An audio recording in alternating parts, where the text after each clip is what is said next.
Hey Ross, here is your SKX007J, the Japanese model.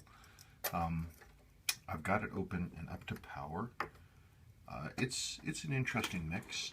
First, let's talk about the numbers. Okay, the numbers. It's not running terribly. I honestly expected it to run a lot worse based on how the movement looked and over what you told me. It's a little hacky and choppy, but it's relatively straight.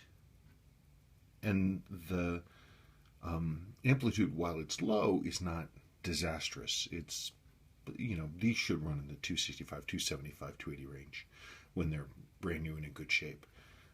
This one, obviously, you can see it's got some noise, and it's definitely sort of choppy, but it's straight.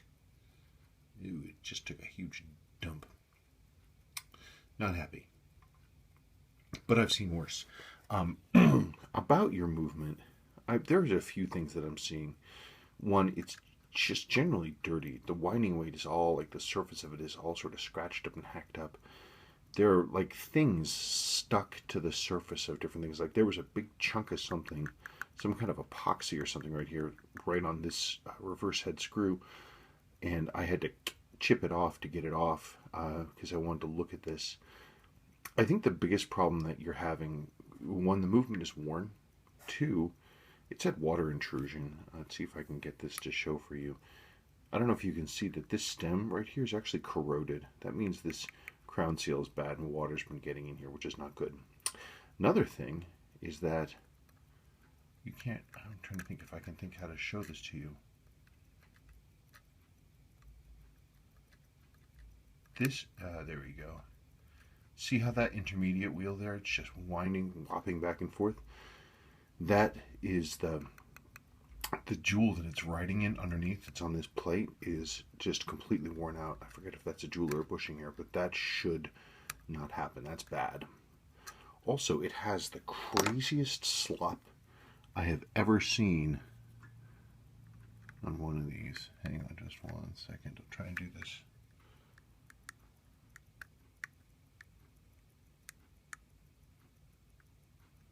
Can you see that moving back and forth? These movements are not known for this kind of mainspring wear. That's really extreme. I've never seen that before. I don't know how many miles this watch has on it, but it is a lot. The entire winding assembly is terribly worn, and the mainspring is worn, and the plates are worn. So, we could look at a few things. I could service this existing movement for you, and we are gonna, at a minimum, probably gonna be looking at replacing this plate. Or if you want to save some money, you could simply get a newer version watch that has the right movement in it and simply swap it out. Now, I would suggest normally, oh, well, why don't we just buy a replacement movement and put that in? The direct swap and replacement movements for this no longer exist. The newer movements are all hacking and hand winding, and the stems don't interchange. So that's kind of a problem. It's really annoying, actually. And there is kind of a fix. Like I can get an NH15, and I'm sorry, an NH35, which is like the newer version of these things. But again, it won't mesh with this older style 7S. Stem. There is a conversion stem that I have to basically convert one of the newer movements to run in these, and it would have hand winding. But the problem is that the quality of this part, which is aftermarket, is not great, and it tends to bind up, which is uncool. I don't know. It's up to you. I just wound it a little bit, and you can see that it popped up a little bit. I think the vast majority of your issues are because the watch is dirty. The movement is worn, but most critically, the winding assembly is it's not working, basically. Well, it works, but it works badly. We had a lot of problems with the winding, the automatic winding.